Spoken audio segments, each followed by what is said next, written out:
June 5th, and it's 1:30. The regular meeting of the City and Planning and Zoning Board will come to order. And as we begin our meeting, preliminary matters will agenda additions and deletions. Tim? Staff has none, Mr. Chairman. How about the board? Any changes? And it's approved. We have minutes from our last meeting, and we also have a workshop. I'd like to get approval on those minutes. Is there any corrections to our minutes from our last board meeting and or the workshop? I didn't see any when I went through it. I'd like to approve them. I have a motion for approval. Do I have a second? I'll second.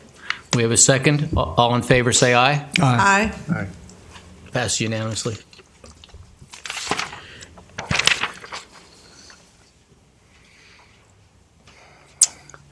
We now open the meeting for public comment, and if there's anybody who would like to have something they'd like to speak before that, I'm asking you if it's not in particular for the next three items, which will come up individually, I would suggest, that's all I can do to you, suggest that that's the appropriate time to come forward. But if you'd like to, under public comment, you can come forward right now and speak. So if anybody has some additional issues or something in particular they want to say because of a time constraint or something, please come forward now to the microphone on the left. Seeing nobody coming forward, I'm going to close public comment and we'll move on to our first agenda item. Mr. Chairman, did you want to mention the one excused absence? Yes, I did. Of course I did. Robin Polinsky has an excused absence from this meeting. Thank you. I have to even be reminded after I reminded myself. Okay. The first item we have on the agenda is a site application. It's a quasi-judicial for construction of a 60-unit, 25,327 square foot assisted living facility located at 870 21st Street, northeast corner of 21st Street, US 1 and 10th Avenue. The number on it is SP1400001. And the second one I'm going to do, I'm going to swear everybody in. At that point, I can swear everybody in now. If you could just ask for disclosure of any ex parte communications. Is any ex parte deliberations on this? Anybody have anything on the board that they would like to disclose? On the first item? On the first item. Let's all three items together, if you have anything to disclose. Yes, I'd like to disclose, please. Richard Cahoy speaking. I am a resident at the Beachwalk Condominiums, 940 Turtle Cove Lane, immediately to the east of the proposed development. On Tuesday, June 3rd, I met with the Vero Beach Assistant City Attorney Peggy Lyons to review my position as a participating member of this board as it applies to this application. Mrs. Lyons advised that, in her opinion, and she can speak to this if she chooses, because I have no personal financial interest to be gained or lost by virtue of the outcome of this hearing, I may fully participate as a board member as it applies to this site plan application. And you may also vote as well as participate. Thank you. Yes, I agree. Is there anybody else? I'd like to say on the third item with the dog exercise area, I have been a supporter of the people who have been organizing the dog park for many years, going back, I don't know, 2, 3, maybe more than that. But I have had no comments one way or the other about the site plan coming up for the dog exercise area. Okay. And right now, I'm going to swear in everybody that's going to speak today, but I'm going to read the other two quasi-judicial things so we know what we're referring to in particular. The second item, which is B on our list, is a site plan application for construction of a 12,538 square foot retail office and restaurant with outdoor seating located at 1410 Highway A1A and 916 Turtle Cove Lane, southeast corner of Highway A1A and Turtle Cove Lane. And the number on it is SP1400002. And the final one, number C on our plan for today, is site plan application for improvements to the dog exercise area at the Bob Summers Park. And it is number CC140000131. And now I'd like to state, if you're going to speak, or it would like all member staff and people from participating, if you're going to speak, please be sworn in so you can speak at the witness stands.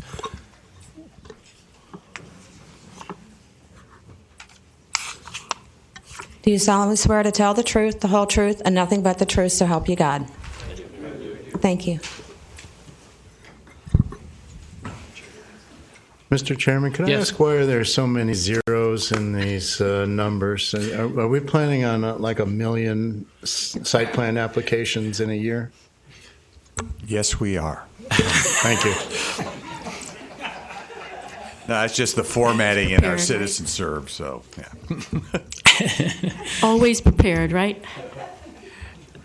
The custody, I'm going to read one more statement that is charge of custody of exhibits by the city clerk. All exhibits, diagrams, photographs, and similar physical evidence referred to during this testimony, or which you would like the board to consider, must be marked for identification and kept by the clerk for 30 days until the time for appeal is expired.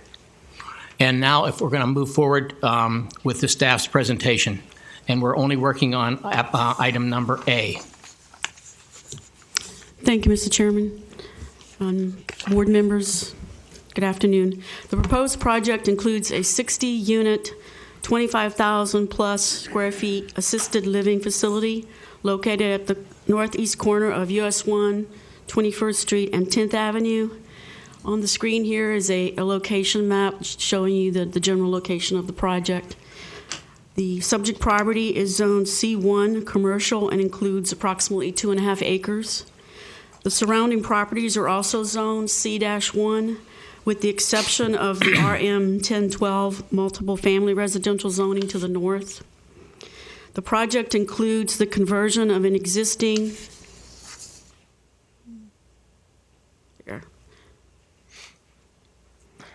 one-story business and professional office building located on the east side, and the construction of a new one-story addition to that existing building, and the construction of a new 3-story building as shown on the site plan map. The three one-story structures totaling approximately 5,500 square feet are proposed to be demolished, including a former gas station, a smaller wood structure, and a retail building. The demolition map is also located in your packet and is also on the screen. The applicant held a neighborhood meeting on October 9, 2013 to review the project. The meeting was held at 6 p.m. at the office of Kimley Horn and Associates, located at 445 24th Street, Vero Beach. 2 members of the public attended, and there were no objections made at the meeting to this proposed project. The staff reviewed the proposed project and determined that the site plan meets the provisions of the land development regulations, including but not limited to the building height, floor area ratio, open space, setbacks, parking, stormwater management, and landscape standards. The staff finds that the site plan also meets the site design performance standards. The project is expected to eliminate multiple ingress and egress points along US 1 and 10th Avenue. The level of traffic generated by the proposed use is also expected to be less than the previous commercial office uses. Based on the analysis and the findings described in the staff report, the staff finds the proposed site plan application meets the provisions for the site plan approval and recommends approval of the site plan subject to the conditions outlined in the staff report. And we also provided a copy of the elevation drawings here that shows you the new proposed 3-story building that'll be located on the southwest corner of the site. That's to the north is the north elevation, to the south is the south elevation, and then you have east and west elevations shown here. I would be happy to answer any questions that you may have. With that, the staff recommends approval. I have one question. Was this original site having multiple parcels which have been combined into one parcel?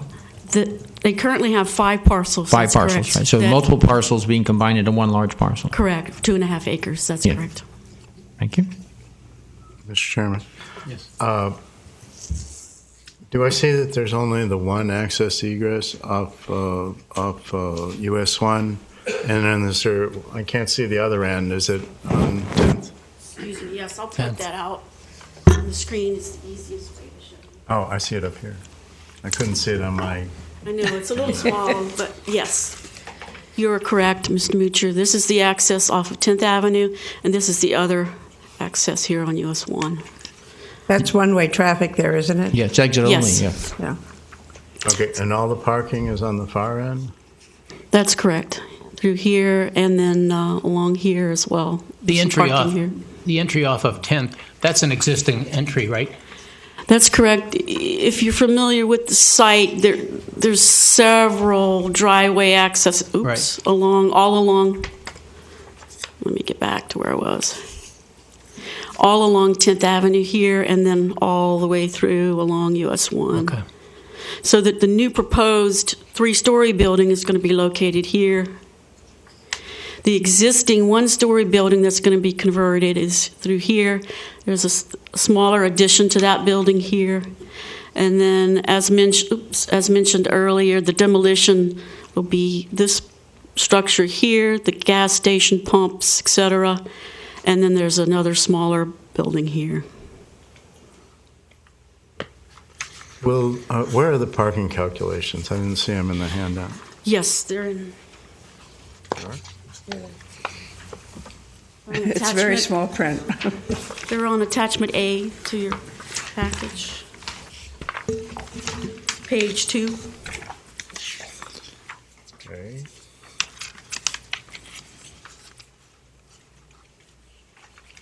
Where on page 2? Oh, I see. So you're saying for a 60 unit, even though it's assisted living, there are only 20 required? That's correct, and one accessible space. And one, and so they're doubling that. What about the whatever uses are taking place in the existing building? Excuse me, the existing building has office, commercial, and they're converting it to the assisted living facility. Oh, so both buildings are all going to be assisted. There's going to be no office or That is correct. employees or anything That's like correct. that? That's correct. The complete And site. Only 20 spaces are required, although Yes. they're providing double that. Yes, yes. Okay. My understanding is one building will be assisted living and the other building will be memory unit. Memory care. Memory care. Yes. So one would be full usage. full nursing of, home and the other one would be an assisted living. Right, more so the memory care where there's probably Right. very limited. Could you define memory care, please? I never heard the term. Memory care, I think it's affiliated with a health, rehab, Generally, assisted living. I've had two That's my- of my family members go Yes. through this process. So generally, memory care, my understanding is, it requires access and egress to be by code, so that no resident can code their way out. For people who have memory issues, generally, assisted living doesn't require that. There is one assisted living facility in Vero Beach that does require that because they have a condition called, at night, the residents, sundowner syndrome, which a lot of people have. I can assure you that our community does require these kinds of facilities. But a memory unit is basically full nursing home and a coded entry. No resident can get out. So a little bit higher security. It's Yes, safe. very high security. Yeah. Safety, yeah. It's for safety, and it's a nursing home in the sense that these are not people that are bedridden, but they are people that are ambulatory. It's just that they don't know where they're going or how they got there, and that means they have to be controlled, and that's what that's all about. Thank you. I have some questions about the frontage on US 1, the 21st Street there. I see that the setback is 24.80, but I'm having a little confusion. There's 3 segments of sidewalk that are not connected. Do I see that correctly? Where are you referring to on the site plan itself? On the site plan, the sheet number C200? She One has a is, looks magnifying like, glass. yeah, one looks like it's, I don't know, 6 feet, and the next 6, maybe the next one is 8. I can't, Okay. it's not clear on my map. Okay, yes, those will be, that's where the driveway cuts will be removed. Uh-huh. So the setbacks there, the corner lot is 10, it's a corner lot, so there's 2 front setbacks of 10 feet. No, this is the frontage on US 1. Yes, You're right here. Yeah, well, no, actually. That's demolition, yeah. Okay. It just seems to me if you have a sidewalk, you're walking, and you need to go from here to there, and these are 3 disconnected segments. I don't understand them. Can you tell us that there's just going to be a continuous sidewalk? yeah, if you don't mind, Keith. Let the applicant. Keith Pellin with Kinley Horn & Associates, 445 24th Street. What you're seeing there, honey, are segments of existing driveways that are being removed and replaced with sidewalk. So there is a continuous sidewalk going to be there, but you're looking at the little cross-hatched areas. Yeah. They look like patches on the site plan, but Come out. we have to take the driveway out, put the curb in, and put Okay. the sidewalk back behind it. Okay, so it's a site Much like the plan sidewalk that that's out doesn't... there today, but we have to take the driveways out. Gotcha, thank you. Okay. Okay.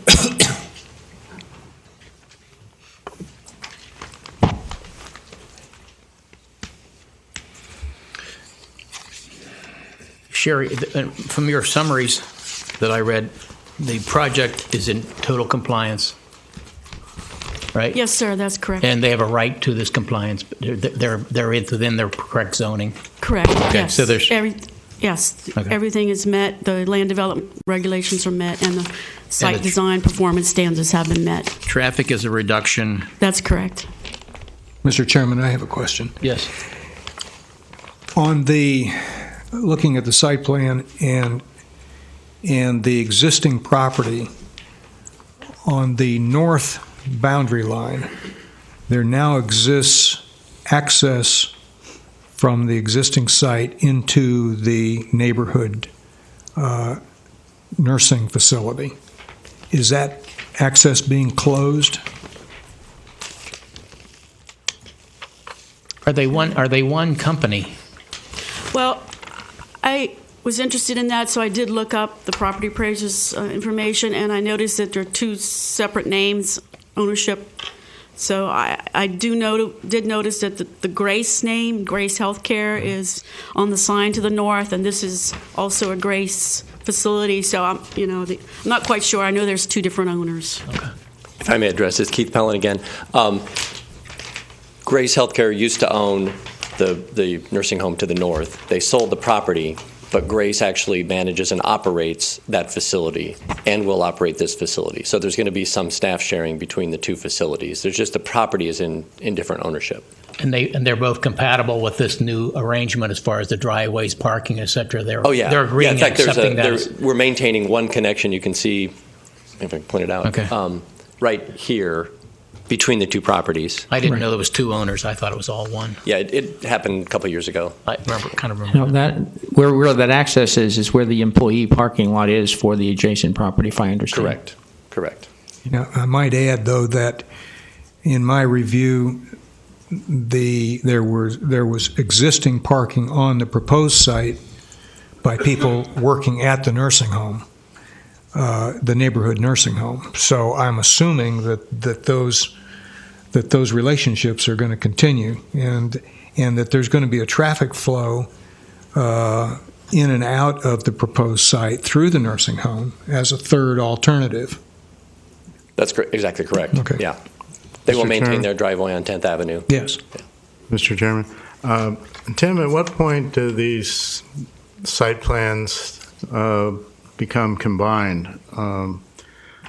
Or are they, is the applicant Well, stating that they're under separate site plans, but we do have separate site plans. Like for instance, the connection. Are you talking about the connection between? No, I'm just concerned that whether or not these 2 site plans are totally standalone, or if they're dependent on each other. In which case, I don't believe they're dependent on each other. I think they put that access there. They don't need to have that access. Is it a convenience for each other? Yes, I believe so. Because they're meeting the code as far as their ingress, egress. That's correct. So with or without that, this particular property should function on its own. Whether the other one depends upon them is something we don't know, nor are we looking at it, I don't think. Well, they wouldn't have been approved if they depended upon it. Yeah, we would have Correct. picked that up. We're not cutting off. Right. Okay. Correct. What made me think of that is that mentioned that some of the employee parking is on the other parcel. Although I guess we established that they got plenty of parking. Well, they meet their on site. Now, how they want to just, if they want to be able to park on another site, that's okay. But from our code requirements, they meet. Well, previously in cases like this, we've needed a shared parking arrangement. Well, we did if they couldn't show that they met parking on that site. Okay, You're exactly if they didn't right. have enough. Yes. They've met all the criteria. Well, if I may comment, the benefit of this is if at any point in time either of the entities has an overflow parking for whatever reason, and it does occur, since I visited that other nursing home every single day for about 4 years, there were days when there was not adequate parking. And if you had an adjacent that had adequate access to parking, it would be very beneficial, I would say, even though they meet the general standard. Even if you meet the general standard, there are going to be times when the parking is inadequate. Rare, but it happens on holidays and stuff like that. Well, it sounds to me like, though, there's no office space on this location, and so I don't know how it could be a standalone. Well, there's no office. They probably have accessory office use in the buildings for their administrative staff, if that's what you're talking about. There's I don't know. There's no defined office. I think you just went from 60 bed facility for the parking requirements. But the parking requirements are based on the number of beds, and it's one beds. And that when those were developed, it all takes into account, employees and the whole thing. Whether they choose to use them or not is not really our concern. Right. They can have them across the street, uptown, or wherever they want. Yeah, and the good point made by Mr. Clark is that, there are going to be times where you're going to have more parking. Remember, most of the time it's the 85% percentiles what the parking is supposed to be made. You're going to have times where you have more parking, or you'll have times where you have a place that does not meet the average where you have parking issues on this. But other than what you pointed out, this works out fairly well. So okay, I don't misunderstand. I'll just, just to clarify, right now Okay. the administrative function for the nursing home is being housed in that little house that's right there on 10th Avenue. So those people are going to be moving into this facility because they're being shared between the two facilities. So there there's will always be an accessory administrative offices right. within this. There's always Okay. a facility like that. And don't get me wrong, I'm not against this at all, but my mother happens to be in a long-term care facility, nursing home, if you will, and in North Carolina. But we pick her up, one of them there, and my family does, and we take her to the car and load her up and go to a restaurant or go to her former home, that kind of thing. And we only have two handicap spots, and I guess that's not politically correct. It's accessible spaces. And it looks like it's a long way away. And so I wonder what the rationale was there. In other words, you'd have to wheel somebody a long way in the rain, maybe, to get to a parking space. That's why the drop-off is right here, the covered porte-cochere right there. That's what that's for. That's covered. And those are the two closest parking spaces to the front door. So, but yeah, you would typically use this little drive-through, like a hotel sort of a drop-off for situations like yours. Okay, You have and met all the requirements for parking. The two buildings are joined, or there's a passway between the buildings? Yeah, I mean, this is the footprint of the existing commercial building that's there today. Right. So we're connecting it to this. Yeah. With a hallway or something? Oh, yeah. Okay. All right, thank you. And once again, all the parking requirements have been met. The handicap space has been met and approved. Yes. And anything of talking about dividers between buildings, that'll all be approved through the building code for fire and all this kind of access. Okay. Right.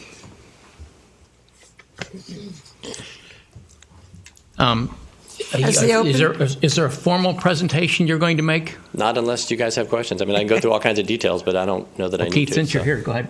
Yeah, just a question on the open space.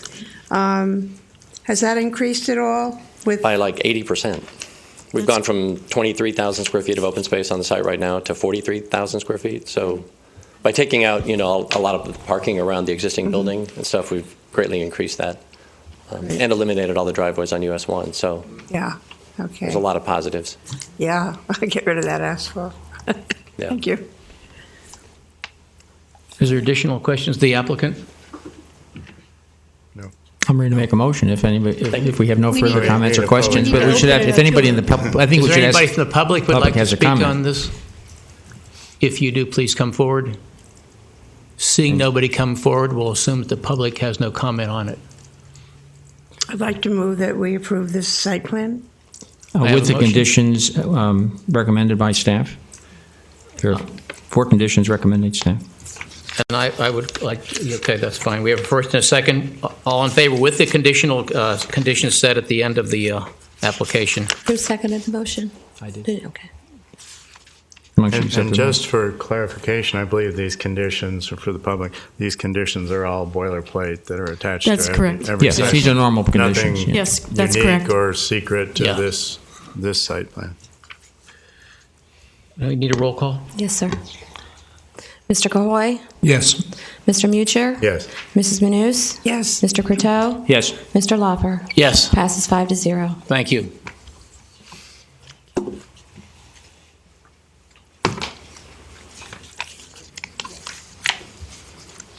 The next item to come before us today is number B.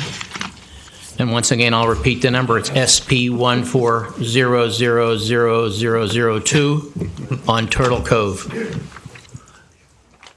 Gail, you're going to make this presentation I am, yes. for the staff? Yes, I will.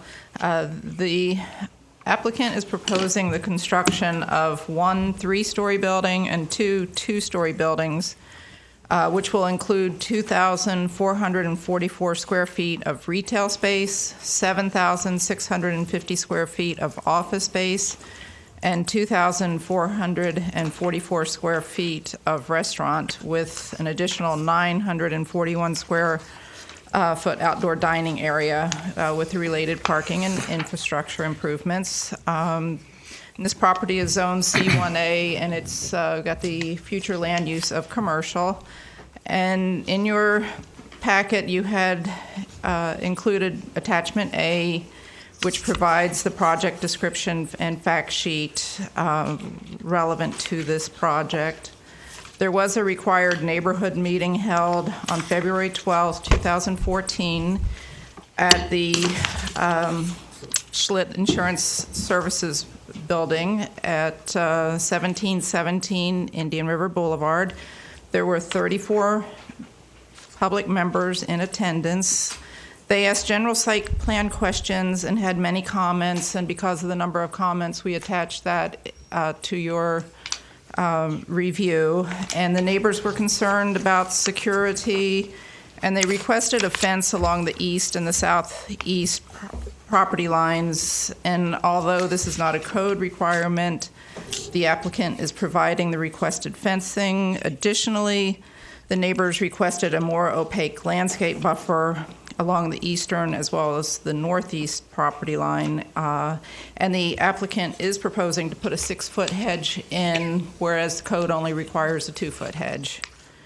And with the site plan evaluation, Section 64.10 requires that all approved site plans meet certain general review, performance, and development standards.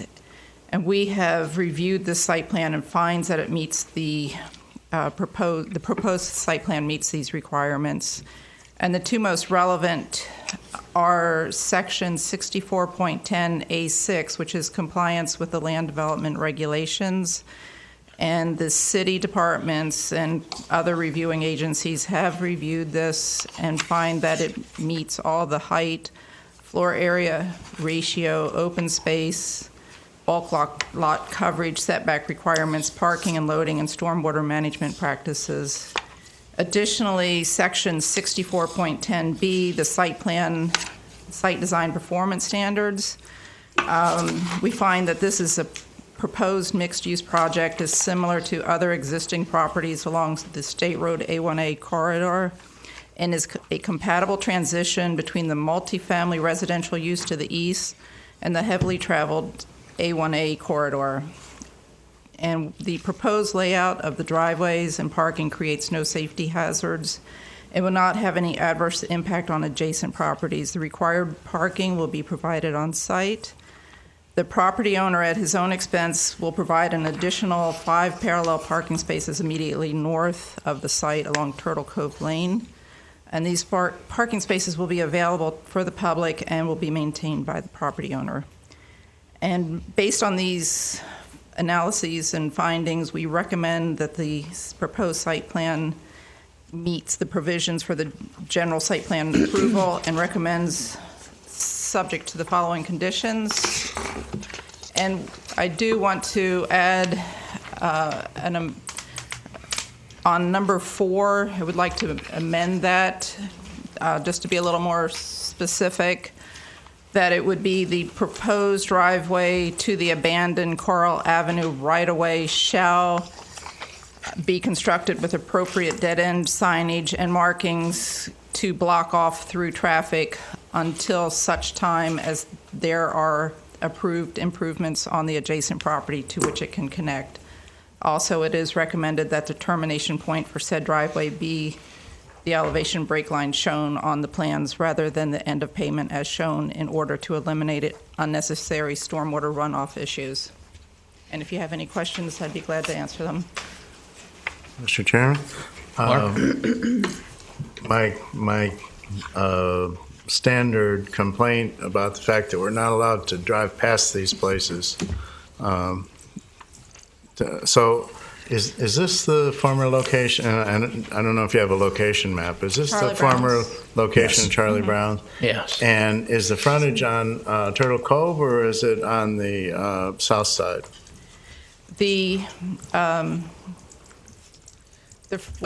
On the map, the frontage is on the east, on the north side? Yes, on Turtle Cove. Okay, and then what is to the south? That's not the 7-Eleven. 7-Eleven. Is it? 7-Eleven. Isn't there, I thought there was another building in there somewhere. So there's no further demolition. It's only the prior demolition of Charlie Brown's? Yes, the building is gone. Okay. Thank you. Gail, I have a couple questions of you.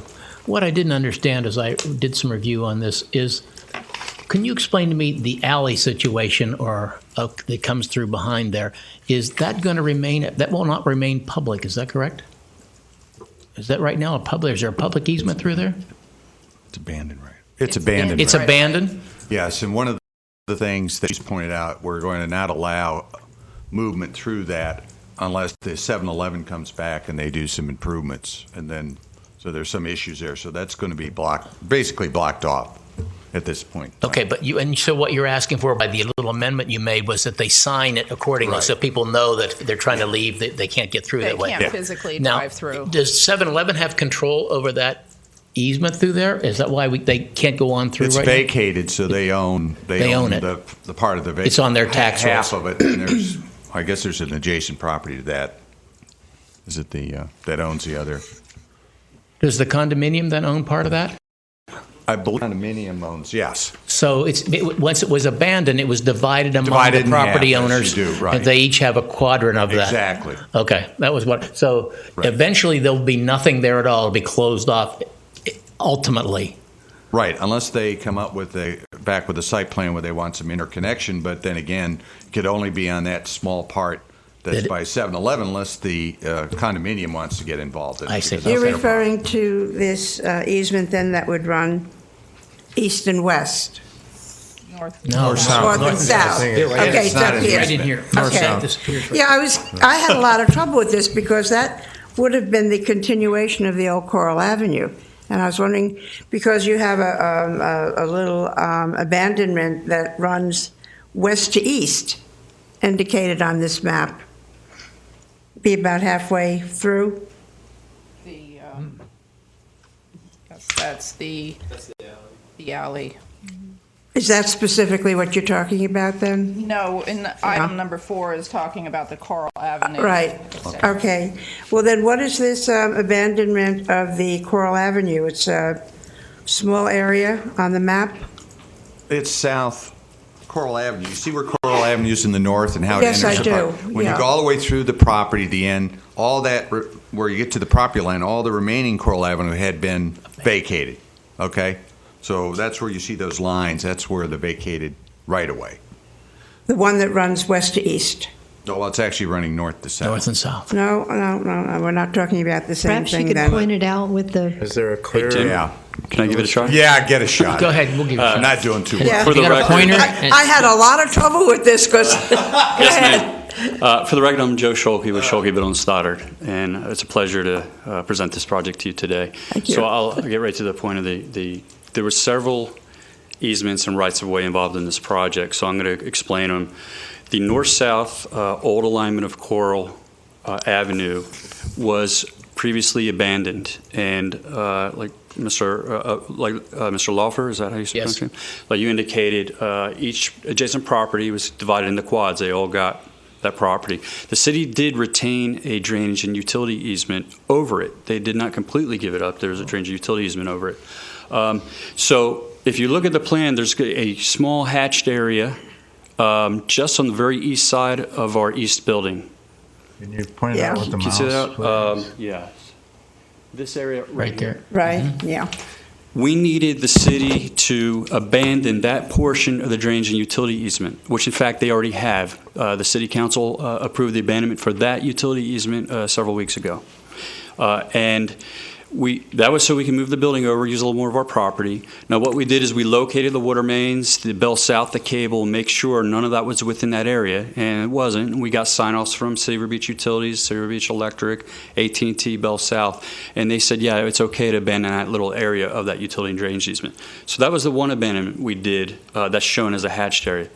The other one is there is a 15-foot alley that is centered on which is adjacent to and in between 7-Eleven and our site. Okay. That 15-foot alley It's used to go. hatched on the map, yeah. Exactly. That alley used to go all the way through, all the way a block, I think, all the way down to the ocean side of that block. It was previously abandoned for the condominium development. And even east of that. What remains is just the alley between us and 7-Eleven. We are proposing, and this application is still in and not approved yet, to abandon that 15-foot alley. 7.5 foot, we're proposing to abandon. 7-Eleven is proposing to abandon the south 7.5 feet. Now, in that case, the city of River Beach would still retain a drainage and utility easement, and in fact, there is a lift station that services 7-Eleven, a sewer lift station, and our site in that easement. Which is an alley, which will go to an easement. So hopefully that clears up for you, honey. Well, Let me yeah, answer some on more that questions. original hatch the hatch on the map that you had talked about, immediately south of that, there's a area that indicates abandonment of Coral Avenue. Yes, Coral Avenue But was... it's a long thing on the map. It's immediately south and just a little bit over here? east of it. No, go up. The bottom Yeah, of the crosshatch. Yeah, go down just a little bit and then Right. up. You see that? That's it. Yeah, that's supposed to that be is- abandoned. Without my Superman eyes on it, I can't see the arrow, but I'm pretty sure that's pointing to this area right here. Let me... It's not connected anywhere. I Let me don't see. understand what it is. Bear with me a second. Oh, okay. No, yes, that is right here. And Yeah. what that says is abandoned portion of Coral Avenue, 70-foot utility easement. What I'm saying, we're not proposing that's already abandoned. It's a past tense, abandoned. That was once a road right-of-way. The city abandoned it years ago, but they retained utility and drainage rights over it. Okay. And so we had to further request an abandonment of the portion by the building of the easement itself. Utility. Okay. Joe, Thank you. You're welcome. Mr. Chairman, Joe, what's the need for and the location of these dead end signs? I don't see any. The dead end signs that's in the condition of the staff report, they will go right here. There's we're proposing our driveway access, which lines up with Coral and Turtle, right here. It comes through, and you can go all the way around the parking lot this way. We're proposing a driveway stub out here, which would align up with 7-Eleven's portion of the abandoned Coral Avenue, the west half of it, if you will. Right now, 7-Eleven does have an unimproved gravel driveway here. I was just in it, and there was 4 cars parked right here. There's a roadway here, and there's actually an asphalt apron that leads into it. We provided that stub out. 7-Eleven has asked us to. They say they would, if funds and financing, whatever works out for them at some time in the future, they'd like to improve. At least they indicated to us that gravel driveway because they do park there right now. And if you were out there this morning, like I was, you'd see 4 cars parked there. Well, is someone looking towards connectivity? Yes, we are, and 7-Eleven is as well. Okay.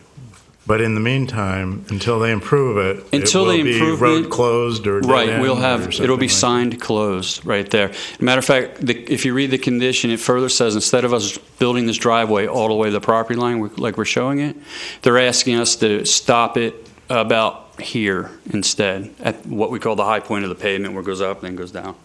So we would stop our construction of the asphalt until further time, right at that point. Well, and then we would put signs there. The road closed seems more appropriate than dead end to me. I don't know. Yeah, I mean, what we can do is work that out with Bill Messersmith and Monty Falls, and whatever they deem appropriate, we'll put. Absolutely. Okay, but this pretty clearly says dead end signage, and I just want to make sure you have some flexibility there or whatever. Right. I think we have the flexibility because we still have to get a final right-of-way permit from the City of River Beach Engineering. That comes after we get the site plan approval, and they have the discretion to have us change pavement markings and signs and things like that. So, okay. It would appear to me that there are numerous places in the city where we have pavement end and dirt going, and there is a commercial property, and people, even though the sign says you're not supposed to enter here, they're going in there anyway. So it would appear that in order to make sure that it should be something like a curb stop or something put in there temporarily, so the cars really can't go in there if you really want to stop it.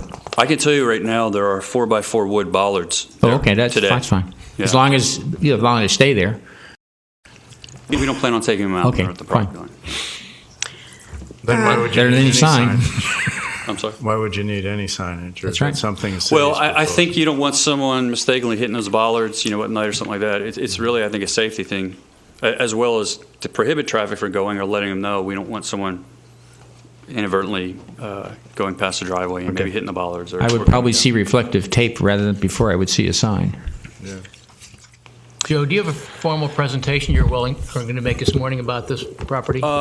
It's very short. Is the staff done? I don't know if staff is done or not. But Yes, I we thought finished they were. ours. I thought they concluded. If you'd like to go ahead, then we'll certainly.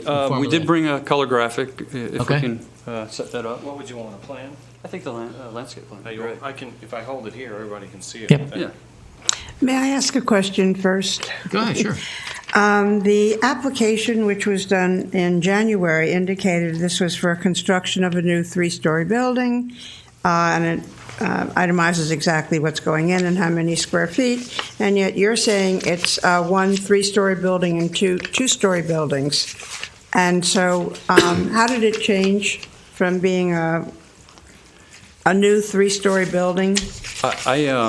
I try to answer that, honey, if I can. If you look at the site plan. Yeah. If you look at the site plan. Yeah, I did. It looks like 3 buildings because, matter of fact, on the ground floor it is, but it's attached to the second floor with balconies and all. It is in fact one structure under. It's all attached. Yeah. I thought so. So okay. that's really it. Walkways covered, yeah. Okay. My presentation is very short because I think staff did a commendable job, and I think we have everything for you. I'm going to start with just, again, introduce myself as Joe Scholke. I'm the civil engineer. I'm representing the applicant Windward Partners and Anthony DeCellis.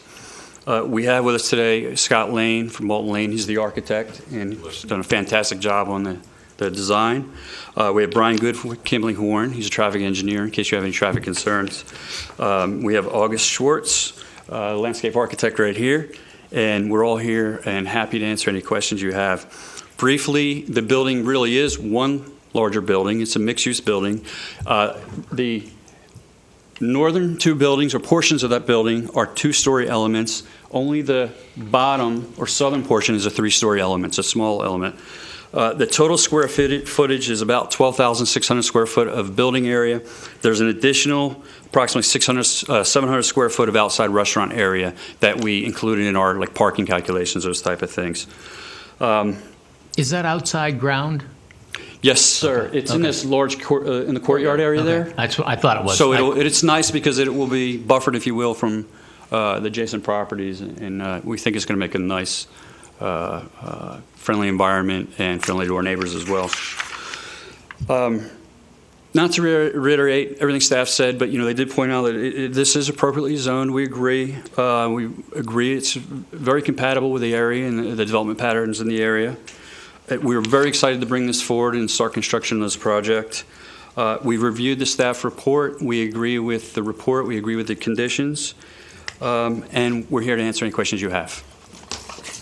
Joe, not having a high-quality magnifying glass like Mrs. Manous, what is that area in the lower left, that vacant-looking quadrant there, above your pen, the white area there, all the way up to the building? Oh, that is parking. That's parking too? Yes, sir. We are.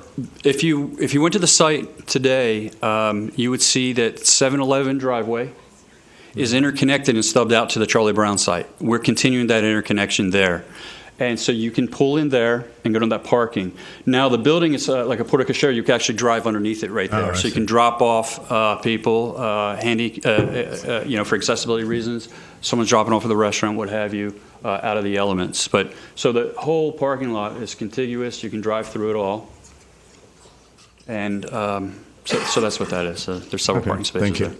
Joe, the inside part of the restaurant, where will it be located? Have you already leased that part out?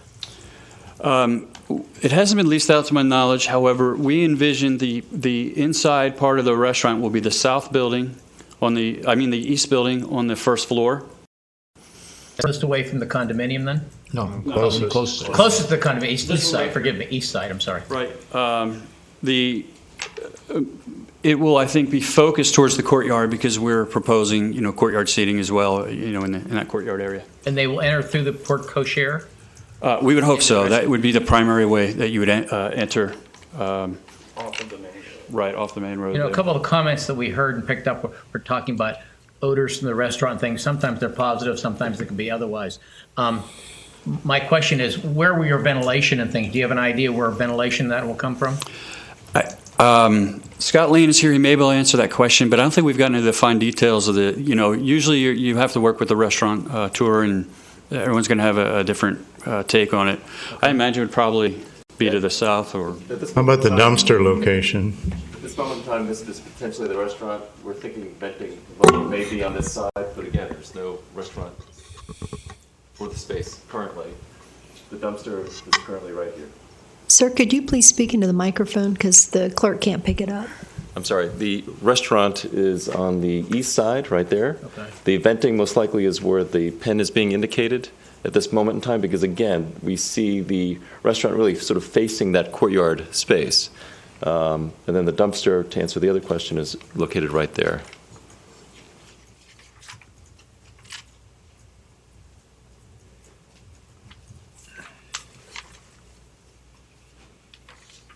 I'm good. There was questions came up, I think, about traffic safety.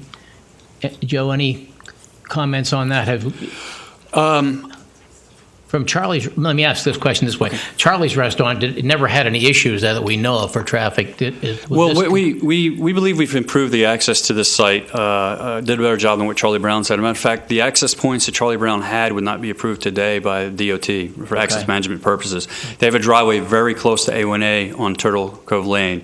And the idea is to not have a driveway where someone could stop and actually literally back up traffic into A1A. So you want to bring that driveway further from the intersection. That's what we did by interconnecting, aligning with Coral right there. Okay. We went to the DOT. We had a pre-app with them in Fort Lauderdale. They approved our access management plan, which was to share a driveway with 7-Eleven, and then to push that driveway, which is close to A1A south, east. Your stormwater management all on site? Yes, sir. And where is it located? Behind, underneath those trees? Or along the It's a right-hand combination side? of, in that area that It's August shallow? is pointing to, yes, like a foot and a half deep with nice slopes Yeah. and some retaining walls that'll look nice. We actually have retaining walls in areas because we're preserving some of those large oaks in the front, so it'll be really Yeah. nice looking. And then the remaining drainage areas, exfiltration trench, all underneath the parking lot. You know, we have this kind of beach-compatible, beach-type sands. They perk very well, and we're going to take advantage of that. So part of your stormwater is underground? Yes, sir. Okay, because I didn't see I see where you had it there, but I didn't see very much. Okay. Joe, there's a notation about shared parking, and I don't know whether that's a footnote or not that I couldn't find. And I guess where I'm going with that is, could you describe, you or the staff, describe the shared parking, and will the restaurant have any restricted hours? Like, will it be able to open for breakfast and lunch as well as dinner? Or? The site plan that we submitted, we proposed a shared parking analysis, which is specifically provided for in the city's code. You actually adopted a matrix. And we use that matrix, so there are no restrictions on the uses whatsoever. But because we have a mixed use of retail, office, and restaurant, there is a little overlap where you can take advantage of, let's say, restaurant spaces that can be used when the office is not needed on the weekends, evenings when your largest use for restaurants is your least use for office space. So we use the city's matrix that I think you all adopted about a year and a half ago. And so I believe if you go through the matrix and it's in the bottom right-hand corner of that thing, you'll see it shows 55 spaces required. I think we're providing 58 on the site, and we're proposing an additional 5 parallel parking spaces, which aren't for our use only. It's for public use too, but we're proposing those spaces on Turtle Lane as well. Well, you recall at 3 Avenues, we had to restrict the owner offered to restrict the restaurant to not serving lunch. Yes, I actually was part of that project and well aware of it, and that's because even with the shared use analysis, there wasn't enough parking, and so we had to just say we can't provide for the parking. They were using a different, and they were using ULI method, as well. Yes, and this is a little different. Yeah. Okay, thank you. The parking that you're providing, the additional spaces along your property by Turtle Cove Lane, will that be curbed or? Yes, ma'am. If you look now, you'll see it's one of the few roads I've seen in the city that's actually curb and gutter. It's nice. Yeah. And we're continuing that. We'll continue the curbing and wrap around the parking and around the back of the parking spaces. It'll look a lot like downtown 14th Avenue, how you have the spaces and the curbing that goes around it. And then we have the sidewalk goes right up to the curb. So it'll have a nice front. I think it will be very appealing. The parallel spaces, a sidewalk, and then a planter area between the sidewalk and the building will be palm trees and stuff like that. It'll be very, very appealing. Thank you. Additional questions for Joe? Yes. I have a question about the Coral Way issue. And in my mind, the Coral Way issue is paramount. As I understand it, Coral Way has been abandoned from Turtle Cove to Seagull. There is a paved curb cut, ingress-egress apron behind 7-Eleven. Is that part of the abandoned right-of-way? Is that in the abandoned right-of-way? Yes, sir. And so half of that belongs to... No, that paved access is all the way over onto the 7-Eleven's half. And they're using that? Yes, 7-Eleven uses that driveway. Okay. Is there to the best of your knowledge, is there any kind of access from A1A on the north side of the 7-Eleven building into their back property? If you're talking about like taking Coral Avenue through, there is a... No. If you we're on A1A now, facing 7-Eleven. To the left of their building, is there access to the back of their property? No. So the only access to the back of their property is through the Seagull curb cut? At this time, yes, sir. Okay. You know, I'm concerned about and about the Coral Way driveway becoming a roadway by virtue of cut-through traffic from the neighborhood to Seagull at some point in the future.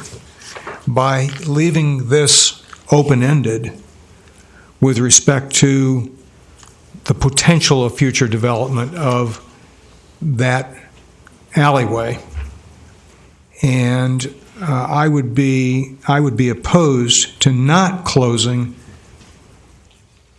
that alleyway permanently at this time. I really don't understand why you folks are leaving that alleyway open for future development. I understand that you've talked to 7-Eleven and so forth, but I still don't understand why we can't deal with the issue now and close that alleyway down. Well, Mr. Is it Cahoy? Yes, sir. Mr. Cahoy. We, as well as 7-Eleven, believe it's advantageous to have that at some time in the future. And we think it's advantageous for our clients. It also is advantageous to the neighborhood. We think it'll provide another means of egress for delivery trucks, so they're not having to drive down Turtle or go up Coral to the north, Turtle to the east. They can go right through and around and out Seagull and out and not be disturbing the residential neighborhood. We think it's a good idea. It keeps traffic off the residential roads to the east and the north by making that interconnection. Joe, that land is not public land at all. It's privately owned by 7-Eleven. It's privately owned by all. 7-Eleven and us. It's privately owned property. The city retains a utility easement over it. So, for what you're talking about, you'd have to get 7-Eleven to consent to that. They have, I don't think they're even represented here today. But isn't interconnectivity a city policy or goal as they're well? going to be blocked off. They're going to have to come in and get our approval to open that up. And I think that issue can be addressed when the time comes at this point in time, because we did have them block it off. They're putting those bollards there with that sign. So there is no connectivity right now. But I think the issues, you're looking at me, but that issue can be addressed when, say, 7-Eleven wants to come back. How would we be able to stop them from using access on that? If we were to say that this configuration would create, as Mr. Coy is stating, that it would create more through traffic that would create problems for the neighborhood, that's something we would look at, and that would be the concern. Now, whether it'll do that or not, I don't know, but right now we're blocking it off. So there is no access going to be allowed there, and they would have to get approval to do that access, and we could look at those kind of impacts at that time. That's all I'm stating. Okay. Essentially, Tim, I think 7-Eleven would have to come up with an application. That's right. To improve it. And that's exactly right. And we would look at it right. And you would have to approve and would have to approve it. Right. But I don't know how we would say we couldn't approve it if it's private property and they're not building on it. How could we not approve it? That's my point. It's an automatic, wouldn't it be? Well, you've got a condition on this site plan of blocking it off. Okay? And clearly, to open it up with this condition on there, certainly it's something that you all could revisit when that time comes up, even if, depending what kind of site plan they bring in. 7-Eleven may come in with something that doesn't raise to the level of your review. It would just be the administrative review. Yeah. But clearly, on this condition, we could make it that any opening of that would have to come back here to approve. Well, and I'm pointing that out. You do have that. I would like that as a minimum. Do you have a problem with that? That if that were to open up, you may have to come back to the Planning and Zoning Board too. Yeah, but I can't speak for 7-Eleven. Oh no! I'm saying, no. But the point is, it's on your property. Right. If you can't remove it won't help 7-Eleven any. That's all we're saying. Yeah, we can't tell 7-Eleven that, but you would be the ones with the bollards. Whether you could remove them or not would be subject to approval. You see what I'm saying? If that's what you're saying is we have to come back to you if 7-Eleven wants to connect to us. That's right. If that's a concern, if the Planning and Zoning Board feels that's a real concern here about that through traffic, and I know that was brought up by the neighbors in the Beach Walk condominium in that area. Mm-hmm. So, I mean, Wouldn't 7-Eleven be the applicant, and they Yeah, just they would have be to the- agree? That, they would be- I'm sure they're looking at having, yeah. fees and additional permits. but the problem and that is, kind of thing. yes, I mean, that's true.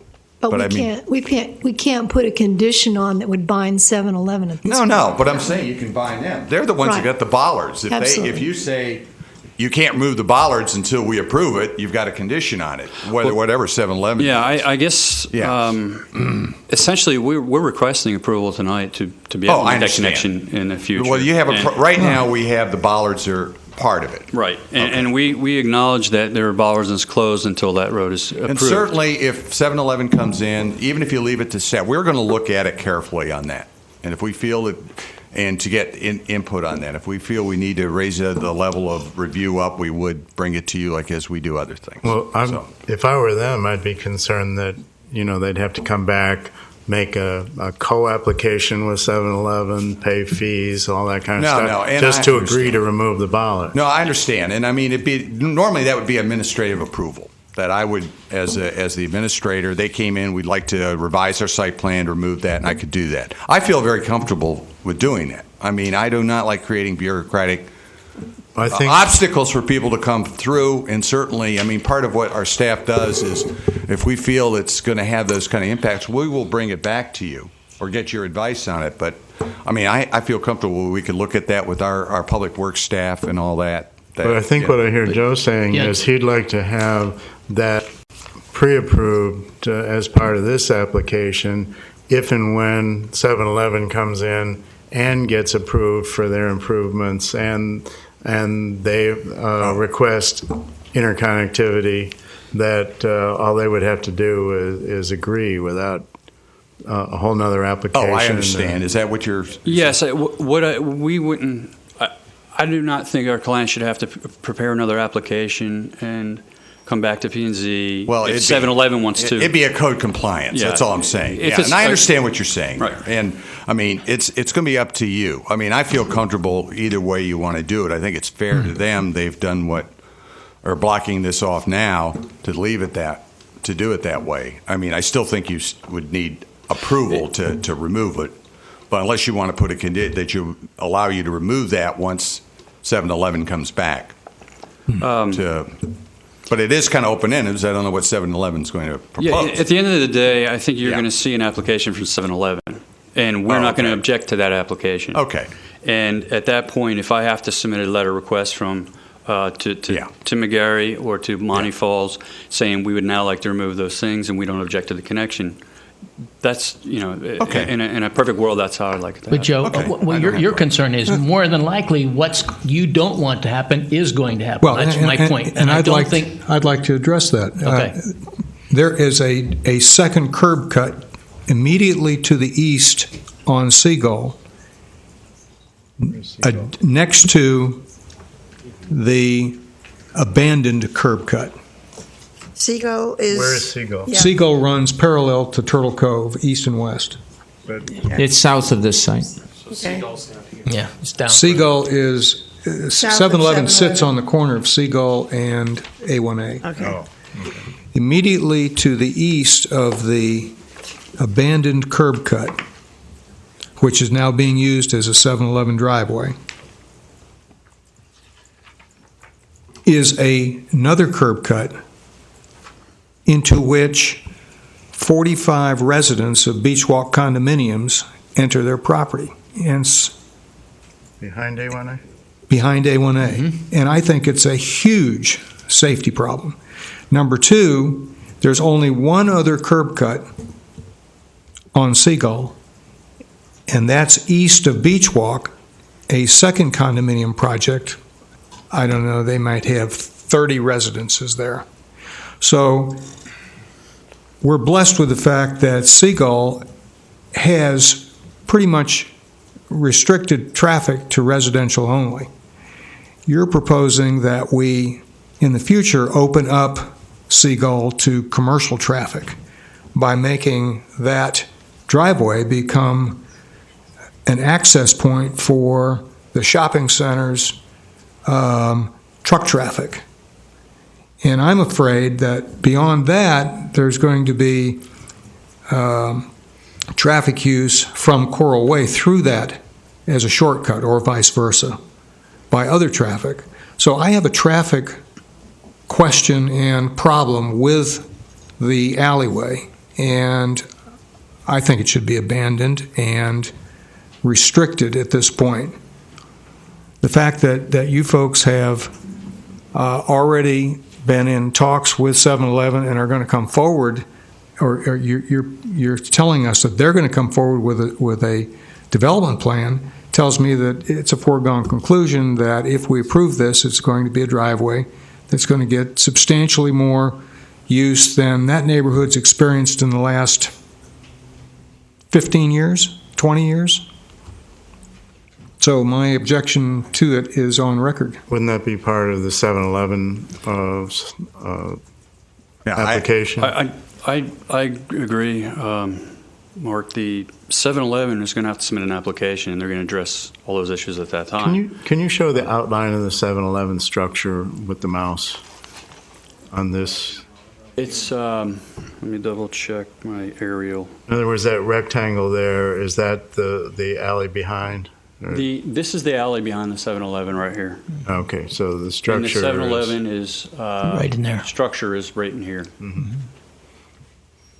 Okay, thank you. This is the the entrance to the. I mean, we get back to it. It's still going to be the 7-Eleven site plan coming in. And it's, Joe, the only thing I can say to you, it's 7-Eleven's land. Yeah. And I don't know how we can impose on Joe, even though you may in particular not like that. 7-Eleven's the only one we can make a deal with if they want to do something. And I think that those two properties, connectivity for them makes sense, it seems to me, eventually. Okay, so they can shoot some people out that side now and then. But I don't see how we have the ability to impose upon Joe what he can't approve or agree to because he doesn't have the authority, I don't believe, to do it. And 7-Eleven owns that land. Am I correct about that? They actually own it? No, you're correct. Okay, yeah. So they own the land, and we're making restrictions on. I'm asking Joe to make restrictions on 7-Eleven's process. No, Can't I'm do not. that. No, I'm not. I'm asking that the windward development be restricted to the alley being closed on that south property line.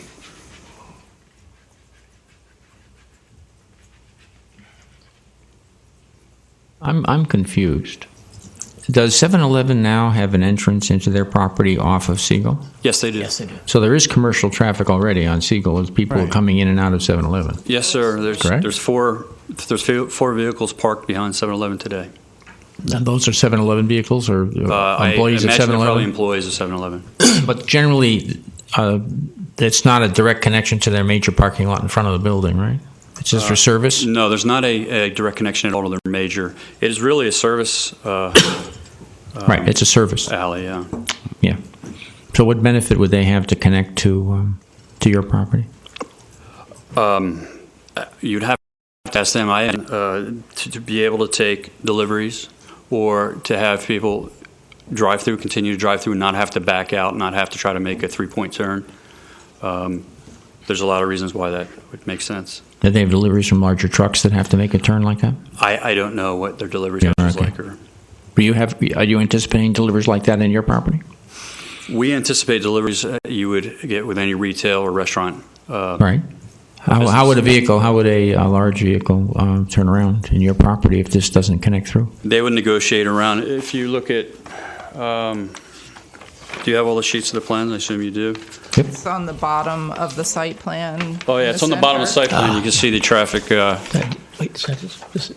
on the very bottom in the middle. Right there. Mm-hmm. Here, I can put it right here. This right here. Mm-hmm. That's it. All right, so they can loop around. Yes. Mm-hmm. And this is the vehicle, design vehicle.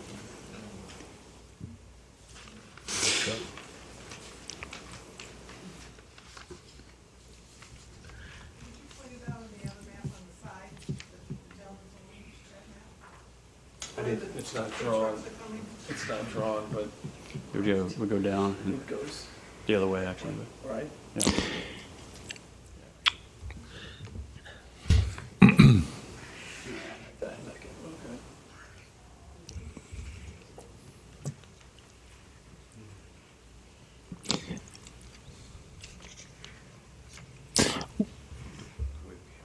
Joe, if the neighbors next door didn't want to hear the trucks moving in there, the quicker they got in and got out without doing extra backing up, turning around, to me might be a positive as opposed to a negative. I'm trying to make lemons into lemonade here, but it's the easier they can get in, get unloaded, and get out of there, to me, as opposed to doing all this extra backing around, turning around configuration. That's when they make the noise and things, when they're backing up and turning. And I agree. And one other thing I wanted to address, Mr. Kavoy, that I know you had a concern people will be cutting through. If you're concerned about speed or something like that, we really have a natural traffic calming device. If you look here, this is the center of the easement. Here we have to redirect traffic to the western side of this easement, and you can see the driveway's at an angle, and we have our dumpster here. Anybody coming down there, they're almost facing the dumpster, so they're not. It's not like this is going to be a speedway, or someone's going to be dragging down the strip, if you will. People will have to slow down to negotiate that. I would think that where the 7-Eleven parks their regular customers, because I frequent the 7-Eleven, that's why I know that. They don't usually park there. That's very seldom, at least in my experience. I think it's employees. It's mostly. I think it might be employee. I don't know that, but I've never even tried to use that area there. It's easier to come in the front. So yeah, I literally half hour before a meeting was out there again, and there were 4 vehicles parked there. I once managed a facility where we had a driveway which connected 2 roads, and there was this traffic light on one of the roads, and the people would cut through the property, and we happened to have a daycare center where the kids were walking across that driveway to go between their facility and the daycare center and their playground. It was a serious safety problem, and we had a number of people that would automatically, to avoid the light, would cut through the property. We managed that by putting in speed bumps. And once people aren't going to take advantage of going through a cut through if they have to go over speed bumps. It did solve 90% of the problem. We had to put the speed bumps all the way across because people would come in and then go around them. People do anything to make a shortcut if they perceive it's a shortcut. But the speed bumps have a great thing. Would that be something that you guys could put in there? That's a great idea, and we could agree to a condition to add a speed bump at the terminal point of that driveway. Joe, is there any possibility that people coming up A1A going north on A1A would ever cut through here to miss a signal? I think they probably go into the 7-Eleven driveway on A1A is the easiest way. I don't see it as very practical. See, you're going to come in here to the northern 7-Eleven driveway, and then you can come right into our site right here. That's going to be the easiest way. I think if you signal in that area. If you agree that a speed bump would be practical from your standpoint, absolutely, I would add that as a condition, and then I wouldn't have a serious problem. So we'll leave what we have. We'll change the language, basically, of the block, because based on our language here, once 7-Eleven came in, they could have that access, but they'll put in that speed bump. Yeah. Well, Tim, we could actually have the speed bump. You want to put it built? In? Okay. Yeah. No, I'm asking them to put the speed bump. It's always there. That'd be fine. And then have 7-Eleven if they want. They got one and 2. Okay. That way, you have a way of slowing down, and people aren't generally going to take shortcuts like that if they have to go over speed bumps. I don't think this area is going to be a big shortcut. Well, Lane's got stop signs all the way up. If the owner of the property is willing to do that, I think that will mitigate a lot of some of the concerns that the residents might have.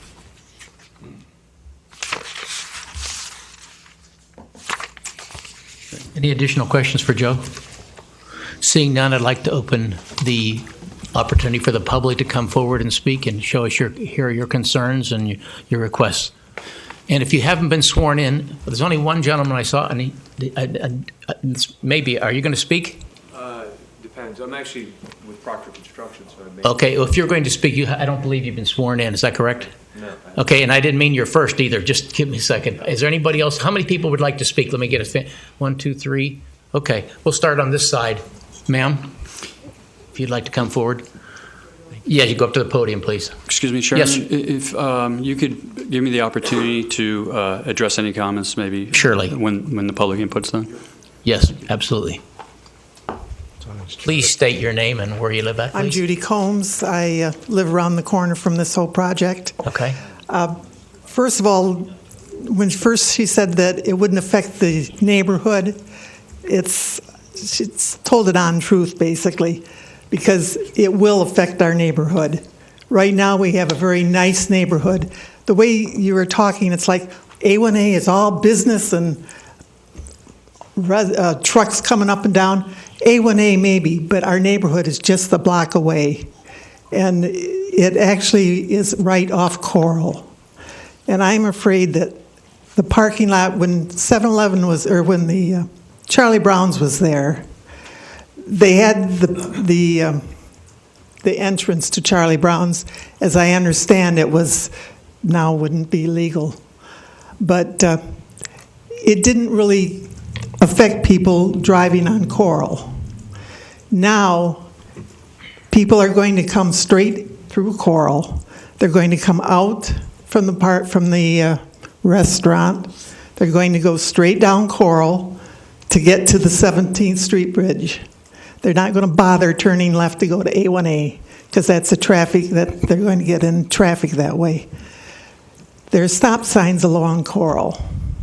Right now, we see people running those stop signs. You get twice as many people, or how many more people coming on Coral, we're going to have a lot more accidents. And I don't know how many, I don't want to have somebody get killed because they're running, going along, not stopping, looking for traffic that they shouldn't have to be looking for because people should be stopping, but they don't always stop. And they're going to have a lot of people coming on Coral. And the fact that this is going to go straight down Coral, it bothers the neighborhood. The neighborhood is going to have a lot of walkers. We have a lot of runners. A lot of people walk their dogs along. It's just unsafe, and I object. Excuse me, can I ask her a question?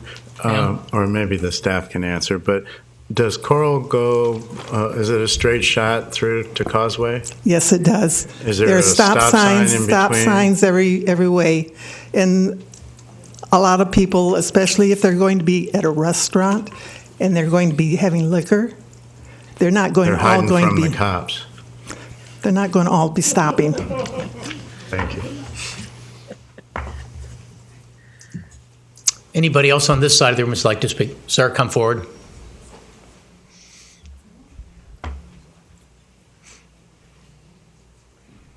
Yeah, good afternoon. My name is Glenn Margolis at 924 Pirate Cove Lane. I'd also like to mention that I am by education and by vocation, a transportation planner, a member of American Public Planning Association and AICP certified planner. I believe that this development is going to cause additional cut-through traffic. And what I think we're missing is that already A1A, when you're traveling northbound, is backed up beyond 7-Eleven a number of times. I was surprised when I first started seeing it several months ago. And that's without this development. So, and it's backed up, so you have to go 3 traffic lights changes sometimes to get through the traffic light at 17th. So there's going to be people that are going to be trying to bypass this by taking a look at trying to get up to Ocean Drive and then taking Ocean Drive in other ways. I don't think, I agree, Coral, people are not going to be trying to go through stop signs. That's, 1 or 2 people do that, but a number of people will be looking at making other alternatives to get around, and Ocean Drive would be the most likely culprit. I really think what the city needs to look at here is requesting a full traffic study at what kind of alternatives there are. And they could request that from the from the Metropolitan Planning Organization, and I would think that would be something that should be looked at. I'm not putting this on the developer, but I think that this is something probably this development's going to go through. They're meeting all the codes and everything, so I don't see what's going to stop that. But we're going to have a major problem on A1A. I think that if we allow the situation to just go forward, eventually DOT is going to come forward and say, well, it's 4-lane A1A, and that would really destroy the character of our beach.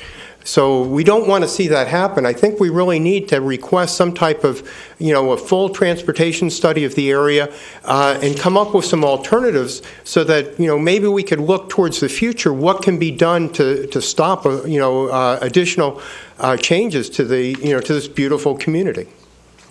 I have a question, sir. The instances you're recalling about the backup on A1A going north, was that about the same time they were, the traffic was being disrupted at the corner of A1A and the causeway when they were changing all the traffic lights?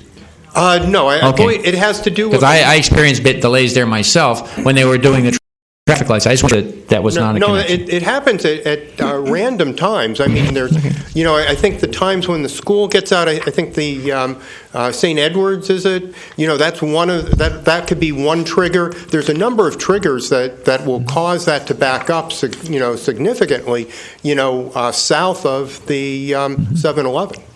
Thank you, sir. I have a question too. Sir, what would be your solution other than denying this project? Well, I'm not proposing to deny the project based on, I don't know that you have code that would support that, and I don't know that that would, stand litigation if it came to that. But I'm suggesting that we need to look at a more detailed, long-range plan on how to protect the beach and how to protect, the traffic flow so that it doesn't continue to degrade. It might require some changes in some of your codes. It might require some additional actions. But that's the whole idea of doing the study. I haven't, I haven't attempted to do that, and I'm not in the business of doing those type of studies, so I'm not soliciting that type of thing for myself. But there's a number of firms that can do that type of thing, can come up with different alternatives that could wind up being a very big benefit, for the look and the feel of the community. So that's a macro suggestion outside the terms of this application. Is that yes, and I think that the city can move forward with that pretty easily by asking the MPO, asking the county and the MPO to do that. We have, we have studied A1A a lot. We've studied A1A. In fact, we have an E+20. I mean, it doesn't meet our standard level of service D. So we've had to change that. We're not going to 4-lane it. There was a project on the books to make at least two turning lanes on left turn lanes on 17th and A1A, as well as a through lane and another turn lane. I believe that's it. I can't remember. That would take care of some of the problems. That was the impact fees, but there was a decision politically made not to go forward with that project, and that's why we're that. I live down there. I know what you're talking about. So there is a solution to it. It's getting the money, and it's been studied. And the staff has supported doing that, and I'd still love to, but money has to come forward. But it's a good point you're making. But also on protecting the neighborhoods from speeding traffic, there's other measures we could take. One thing, we reduced over. the speed limit citywide in our neighborhood, which was a good first step. One there of are the other things. We do have a traffic calming program. We work with neighborhoods on that through the Public Works Department. Exactly, yeah. And I don't know that this particular facility is going to make a major impact on your neighborhood, but it's contributing to all the little impacts. So each one adds a little bit more, and eventually it's where I grew up, where I lived the last 20 years before this. It just eventually all those little side streets became movement of traffic because they got off the main corridors. But I don't know that gives me the ability to stop this from moving forward. Thank you. Yeah, thanks. Anybody else like to speak? Sir?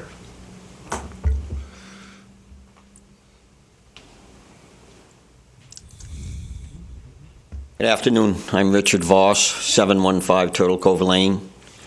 I just want to address the issue of parking on Turtle Cove. I've lived there 20-plus years. From an area 300 yards west of A1A, no parking is allowed on either side of the street. Now you're proposing putting 5 parking spaces on Turtle Cove. It destroys the neighborhood. It changes the character of the neighborhood. It's been that way for 20-plus years that I've lived there. For commercial, let them park on their own property and continue their live fencing or whatever, but no parking on A1A as far as I'm concerned. I'm sorry, on Turtle Cove as far as I'm concerned. Thank you. Those five, excuse me, sir, those 5 spaces, they're open to the public, and you're still opposed that you do that? Absolutely. Okay. There's no parking on either side of the street from 300 feet west of A1A all the way to the beach. Now, this would not be on the street. This is It's still opposed to it. Still street parking. It's parallel parking on the street. There is no street parking anywhere on Turtle Cove. I didn't make this rule. The signs are there. I've abided by them for 20 plus years. How did this come Joe, about? is it parallel parking or is it pull-in parking? It's parallel. It's parallel parking. Okay. Yeah. How did this come about?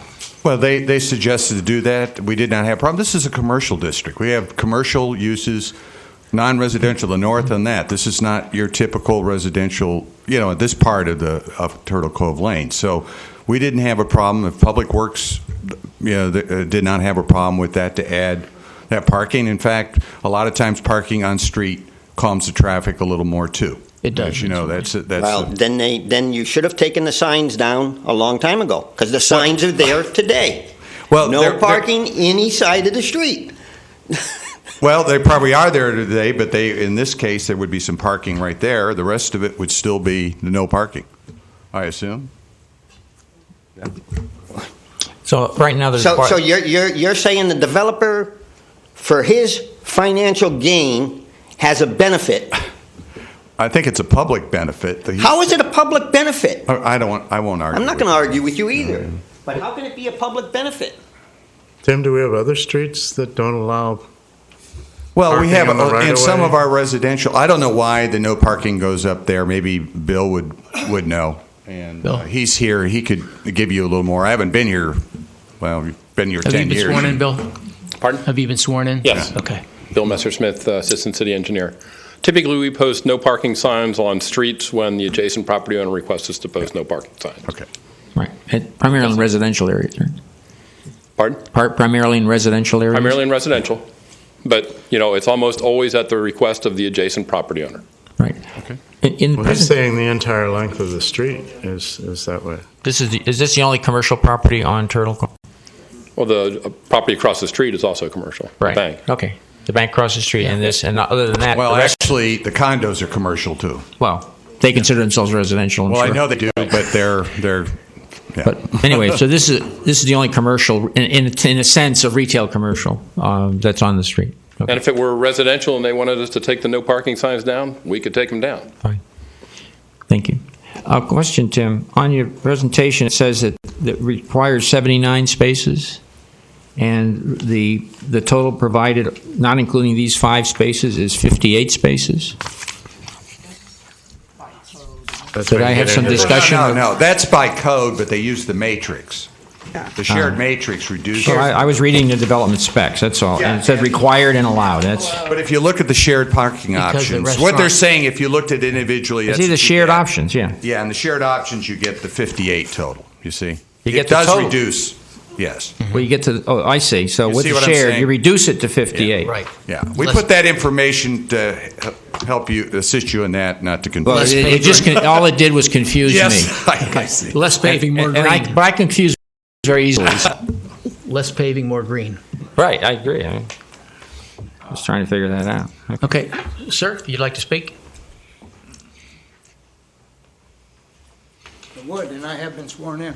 Thank you.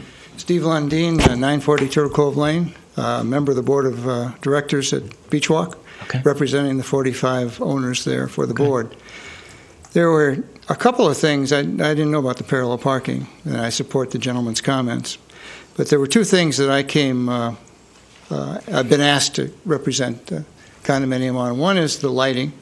I haven't heard any discussion of the lighting, and I have a feeling the lighting probably will be pretty subdued because that would be in the benefit of the development, not to have beacons, but to have lighting more like our parking lot where the light is directed downward. And I noticed many of the streets in VERO have the same kind of lighting where it's directed downward. It doesn't go in all directions. It just does the job. That's a code requirement. That's a code requirement. I'm sorry. That takes I care didn't of know that that one. either. So that just leaves us with one big one. and that would be the easement, the alley, the throughfare. We share Mr. Cahoy's concern. There are a lot of people that come in and out of Beach Walk, especially during the season, and that driveway is just a few feet away.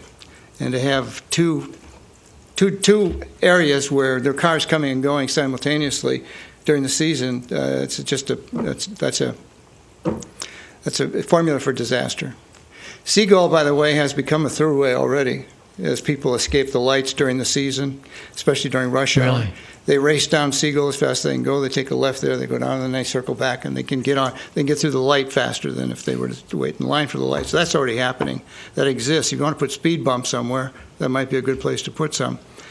But the 7-Eleven wants that easement because their delivery trucks go in the main parking lot. I'm out with my dog at 5 o'clock in the morning. That's when they're there. They're out in the main parking lot on A1A. They can't use the one behind because there isn't enough room to move. They just don't have the freedom of movement there. If there was a throughfare, then those delivery trucks would also be coming through there, which, from a sound standpoint, would allow for less sleep at night. We rarely hear them when we're in our units, but they're out in front. The noise is being blocked by the buildings that are there. So those are our two things. And it sounds like one is already taken care of. The other one, I just want to make a strong. I don't want to come off as being against the development. In fact, Beach Walk is very much in favor of having a Charlie Brown type opportunity there. But this one issue is so big that we might find ourselves having to take a strong stand against the entire development if it isn't addressed. Mr. Chairman, can I ask you a question, Sure. sir? I think I heard that the condo residents use the alley behind 7-Eleven, and is that what you just mentioned? Is that they come out and no? Where? There's no connection. Oh, okay. You're talking about a parallel road now that would parallel where our residents come in. Mm-hmm. But where did you say there'd be a conflict of traffic? There'd be cars coming in and going out of two different streets, essentially, that are about 5 feet apart. Now, can you show me which streets we're talking about? I'll let somebody with an engineering background do that in a map. These two cuts right here he's talking about. Be like two driveways side by side. This is the right-of-way. If that width, that's the right-of-way that was abandoned through this property. Right. Here's the right-of-way as it continues behind the 7-Eleven. Right. Half of that right-of-way, the hatched part, is 7-Eleven's. Right. The other half of that right-of-way, here is the condo, and here is condo parking, correct? Mm-hmm. So I think what he's describing... And here's my unit. Okay, there's a unit. I think what they're saying is that there is an access point here to service this parking, and that if another access point was formally made, that there would be two access points right next to Side by side. Yeah, thank you. Because the right-of-way, which is 70 feet, has been broken into 35-foot halves. Somebody said something about us owning some portion of that, but I'm not really clear on that. I've never heard that before. Yeah, I guess we pay the taxes. Yeah, it's abandoned, so it's your property. We pay the taxes on it. Okay. Oh, yeah. Okay, thank Happy you. to contribute. Anything So else? basically, what we're really working on Thank is you, a traffic safety issue. That's with the 7-Eleven's project. Yes, not with this project. Not with this project. Yeah. It sounds like 7-Eleven is going to have to address the issue of a second road cut close to another road cut off of Seagull. Even when that If they want to access their property from the rear. Right now there are two road cuts there. Yeah, there really is. One's not improved, but the other one's is into their condominium, and it is improved. It goes into their parking lot. Yeah. There are actually two improved driveway curb cuts right now. One into Beach Walk on their half of the property, and one into 7-Eleven in their half. But it's not improved once you get beyond. 7-Eleven's has a driveway curb cut that goes in about 20, 30 feet of asphalt with the stop sign, sidewalk, crosswalk, and all that. Then it turns into a gravel driveway, which is used on a daily basis. So they have a curb cut close to that. The condominium has a curb cut close to that within. Yes. Beach Walk condominium went in and got their site plan approved years ago, which I happened to work on. They requested to use their half of that for their purposes, and the city granted that right for them to use that property and that access at that point. 7-Eleven has always had the access point behind their property at that location as well. If and when 7-Eleven comes in for this, if we could have photographs or be allowed to drive by, that would be very please let him helpful, drive by. because It's very I have important. no clue of this configuration. You have to use your memory and go. Right. It would seem to me there's so many issues on a street that's not affected by this at this point. If we have it blocked at this point, that at some point in the future we'll have to address it. But right now, I don't see how we can address it with this application. Joe, do you have any other comments? I don't think. I think staff's addressed most everyone's concerns. Did you hear a specific concern with the public you'd like me to try to address? Well, first of all, is there anybody else who'd like to speak from the public? If so, please come forward. Yes. Please come to the microphone, though. Is there anybody else out there? Must show of hands. Okay. Yeah, Glenn Margolis. In thinking more about the parallel parking on Turtle Cove, the concern I see, and the way with the drawing, is that I believe that that parking could become a very attractive location for delivery trucks to pull in, and then to continue out and go over to Ocean Drive. It would actually encourage them to do that, as opposed to coming in, making this loop, going through speed bumps and what other traffic calming devices that are built into this parking lot. So if that parking has to remain, there has got to be a way to stop that from being, because the delivery trucks typically come in times when there's not as high use, of the public. And I think that's going to turn into a very convenient location for many delivery trucks. If it's open, they'll definitely. Isn't there a hedge there, sir? Is that there a green? hedge there? A privacy wall is there. Is there a wall there? A wall where? No, the green between the trees. Right where your finger. There's a wall right there. Yeah, the wall right there. So the benefit of the outdoor. My understanding is delivery trucks generally only park where the delivery doors are. Right down there. It just seems like that's going to be attract that type of activity. And our Public Works Department was looking into putting signs up about no through trucks, no delivery trucks. Yeah, that would be. Yeah, we don't want them going through residential neighborhoods at 4 in the morning.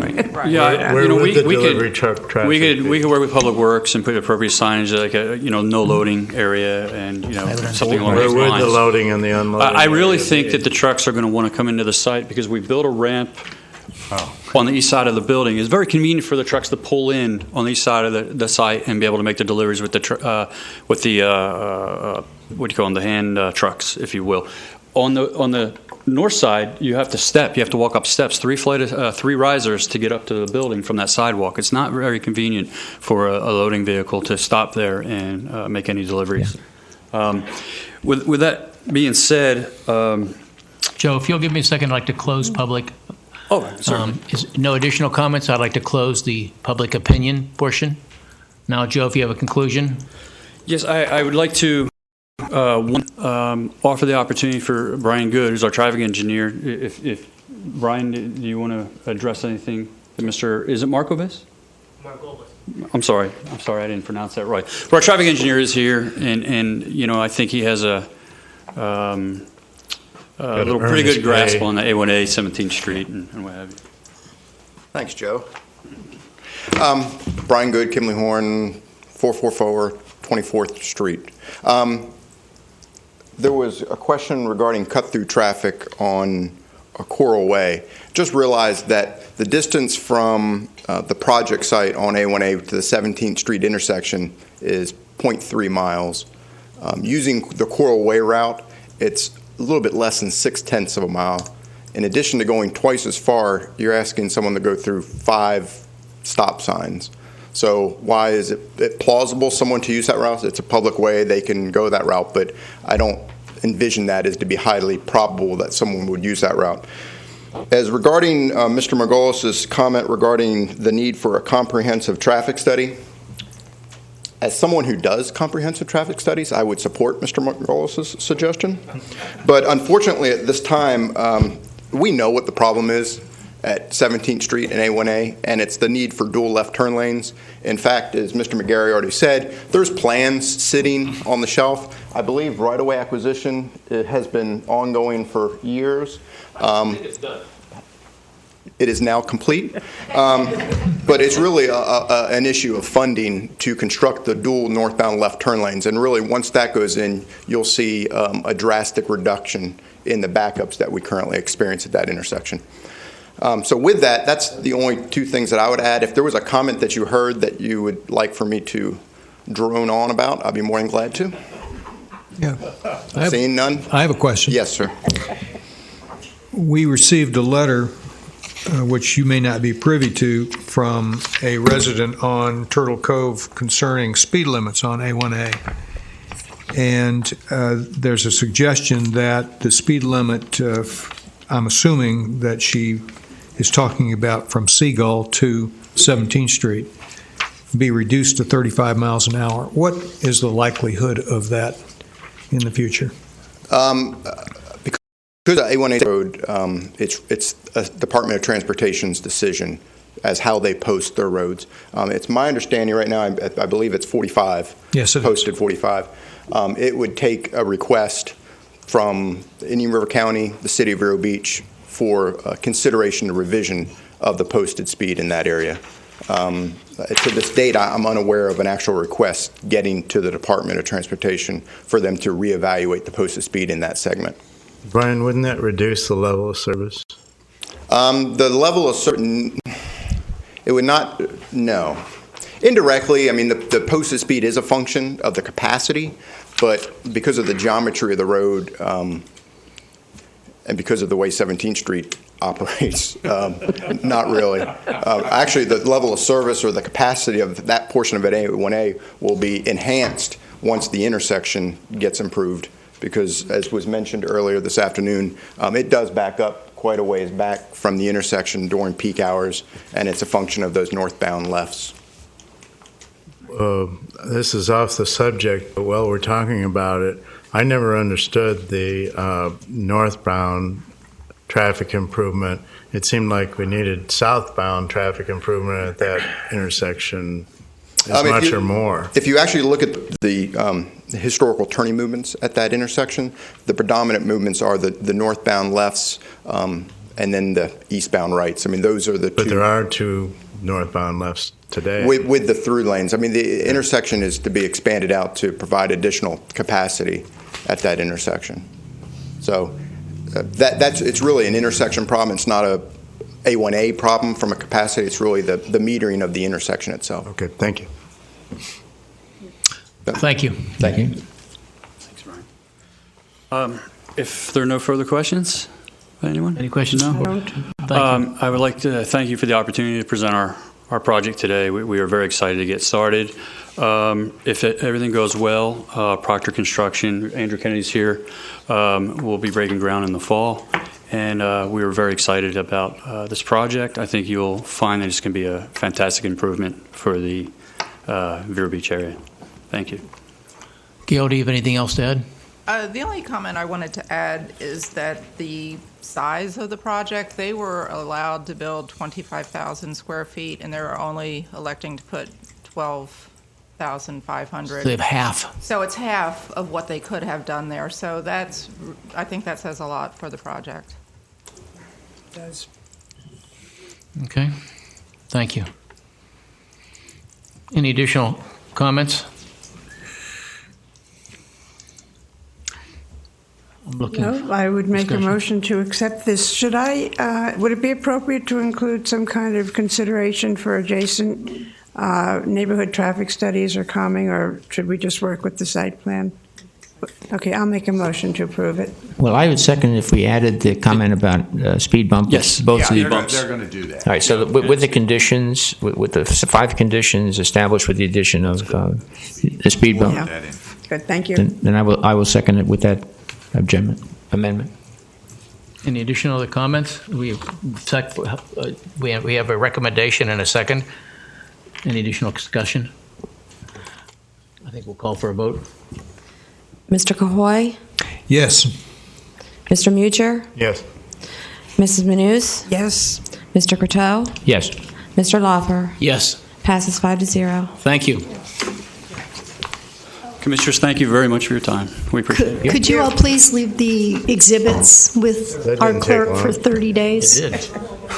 Thank you.